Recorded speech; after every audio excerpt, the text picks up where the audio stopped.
Hello guys, welcome back to my channel Karishma family vlogs. कैसे हैं आप सभी? आई होप आप सब बहुत अच्छे होंगे, स्वस्थ होंगे, मस्त होंगे, अपने अपने घरों में अपने कामों में व्यस्त होंगे। और सभी को महाशिवरात्रि पर्व की ढेर सारी शुभकामनाएं। ये महाशिवरात्रि के दिन का ही व्लॉग है। मावती की तरह जोड़ी आप सभी की हमेशा बनी रहे, उनका आशीर्वाद आप सभी पर, आपके परिवार पर बना रहे। चलिए हम चलते हैं आपको लेकर, और कहाँ ये आपको व्लॉग में आगे देखने को मिलेगा। तो please continue our vlog, enjoy.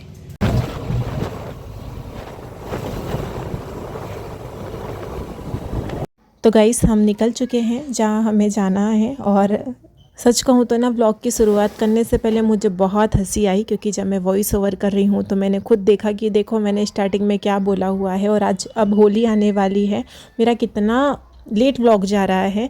Delete करने का मन भी नहीं किया कि इतने अच्छे से शूट किया है तो उसको मैं कैसे डिलीट करूँ। कोई बात नहीं, मैं लेट ही आप लोगों तक पहुँचा रही हूँ। लेकिन जो हमारे गाँव का, हमारे एरिया में महाशिवरात्रि पर्व कैसे मनाते हैं, क्या क्या होता है, ये आप लोगों को इसी व्लॉग में देखने को मिलेगा।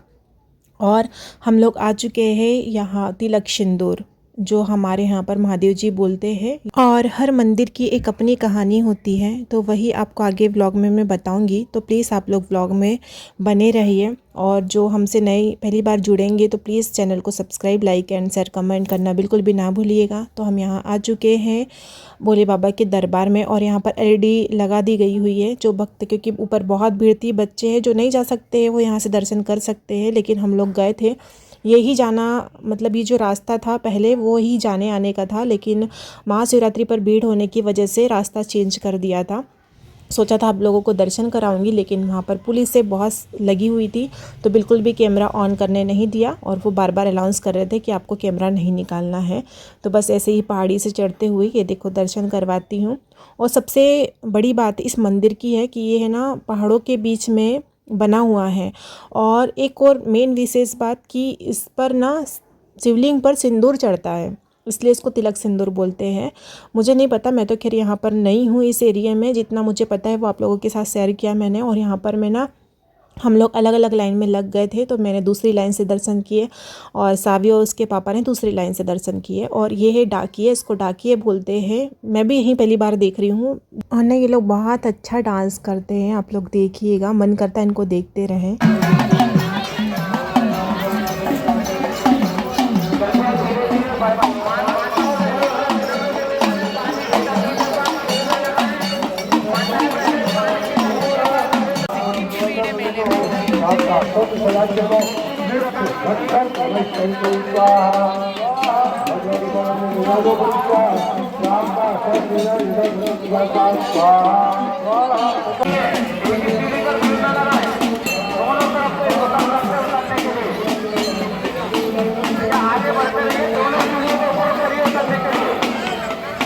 ये देखिए, दिखाना आपको कि कैसे शिवलिंग पर सिंदूर चढ़ा हुआ है।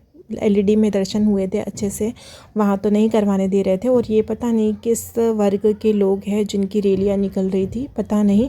और सावी और आरवी की जिद करने लगी कि हमें आइसक्रीम खाना है। उनको आइसक्रीम खिलाने के बाद में फिर हमने किए मेले में एंटर। और पहले मैंने सिंदूर ख़रीदा, क्योंकि हम कहीं भी जाओ तो सिंदूर, और वैसे तो यहाँ पर हमेशा सिंदूर मिलता ही है, तो मैंने सिंदूर ख़रीदा और चंदन ख़रीदा। फिर सावी, हम लोग मेले में गए, बच्चों का सामान, फिर थोड़ा सा झूला झुलाए, उसके बाद में हम लोग रिटर्न हो गए थे। ज़्यादा कुछ, क्योंकि धूप बहुत तेज़ हो गई थी। और मेले में ऐसा है कि जितना घूमो, जितना कुछ लो, वो कम ही लगता है। और व्लॉग में वॉइस ओवर करते समय कुछ गलतियाँ होती है, शब्द में हो जाती है, क्योंकि हमारी जुबान है जो लड़खड़ा ही जाती है। तो प्लीज़ माफ़ करिएगा, मेरे शब्दों को इग्नोर करिएगा और सपोर्ट करिएगा। सब ये यहाँ पर हम लोगों ने मेले में शॉपिंग थोड़ा बहुत ही बच्चों के खिलौने लिए, जो किसी ने सूट नहीं किया, क्योंकि मेरी सूट करने में कोई भी हेल्प नहीं करता है, सच बोल रही हूँ। और मेरी बच्ची बहुत छोटी है, मेरे हस्बैंड जी बिल्कुल भी कैमरा नहीं पकड़ते हैं। अगर सूट करने का बोलोगी तो बहुत कम ही बड़ी मिन्नतें करनी पड़ती है तब। और यहाँ से हम लोग लौट रहे थे, देख सकते हैं आप लोग, जितने हमें आने में भीड़ नहीं मिली थी उतनी जाने में मिल रही है। तो पुलिस वालों ने रास्ता चेंज कर दिया था, लौटने वालों को कच्चे रास्ते से निकलवा रहे थे, और जो आने वाले उनको, उनका रूट सेम ही था। और देख सकते हैं आप, इतनी भीड़ है। और अभी टाइम हो रहा था दोपहर के 12:30 ही बज रहे थे, आप देख सकते। और हम लोग लौट चुके थे फाइनली। बहुत ज़्यादा धूल डस्ट इतना था कि हमारी हालत बहुत ख़राब हो गई थी। और ये इटारसी के से थोड़ी ही दूर पड़ता है। ये यहाँ श्याम मंदिर बन रहा है, वो भी किसी मतलब फैमिली में माता जी की स्मृति में बनवा रहे हैं। और रास्ते में हर जगह हमें भंडारे मिल रहे थे। यहाँ पर यहाँ का लगा कि थोड़ा सा शूट करना चाहिए, वो भी मंदिर की वजह से, क्योंकि ना मुझे जो इंतज़ार है मैं बता नहीं सकती मुझे कितना इंतज़ार है कि ये श्याम मंदिर बनेगा और मैं कब यहाँ पर दर्शन करने आऊँगी श्याम बाबा के। जल्दी पियो। नहीं पीना, इसको नहीं पीना।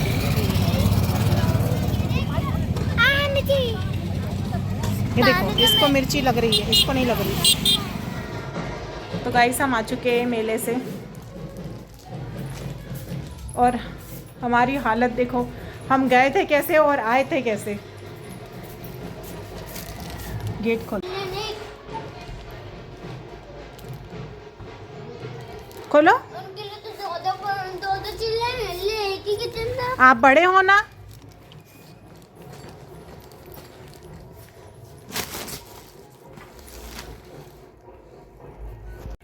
हेलो गाइस, तो हम आ चुके हैं महादेव जी से घूम के, जो आपने ब्लॉग में देखा।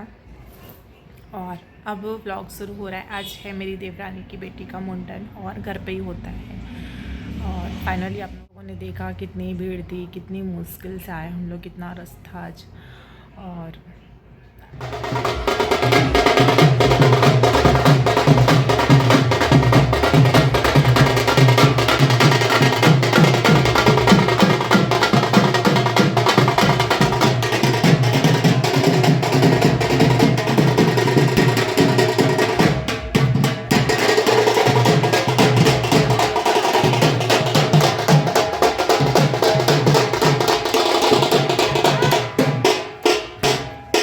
महादेव जी से आने के बाद में हर साल की तरह इस बार भी शिव पार्वती की बारात निकली थी। और नंदी जी, यह हर साल हमारे यहाँ पर ये बारात निकलती है। सभी लोग अपने अपने घरों से शिव पार्वती नंदी जी की आरती करते हैं और जो भी बनता है जिनसे वो खिलाते हैं। मैंने भी नंदी महाराज जी को रोटी खिलाई और यहाँ पर हम सब लोग देख रहे हैं। और गाँव में प्रसाद भी बंटता है। इसके बाद हम सभी लोग शिव मंदिर गए, वहाँ से प्रसाद लाए और आ जाते हमारे घर पर मुंडन की तैयारी हमने करके रखे थे। और यहाँ पर ये जो मेरी है वो ननद है, बड़ी ससुर की बेटी, और मुंडन हो रहा है। और जो चौक पर हमारी भूवी को लेकर बैठी है वो मेरी मंजली सासू माँ है। और हमारे परिवार में जितना भी हमारा बड़ा परिवार है गांव में, सभी के यहाँ पर ना शिवरात्रि के दिन ही मुंडन होता है, वो भी घर के आंगन में ही।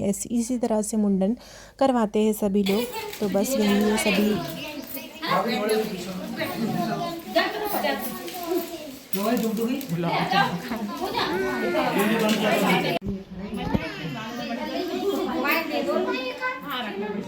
नहीं देखे वह मोबाइल नहीं देखे।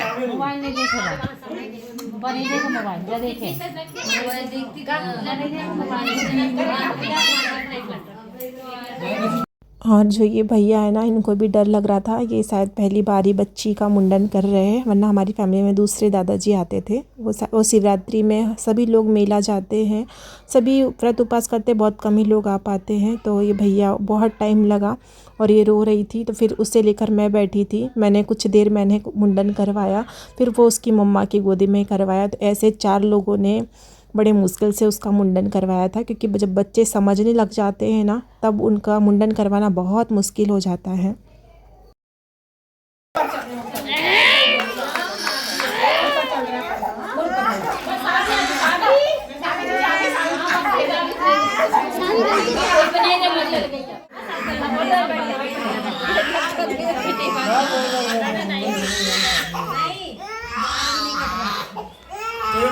मुंडन होने के बाद में जो बुआ होती है, जो मोहल्ले में जिनको भी बच्चों को कुछ देना होता है, वो इसी चौक पर बिठाकर सभी लोग देते हैं। तो ये सभी बुआओं ने और मोहल्ले में जितनी चाची आंटी थी, सभी ने सब बच्ची को पैसे दिए, कपड़े जो भी देना था। और हमारी जो नंदे है वो हमारे लिए भी साड़ी लेकर आई थी।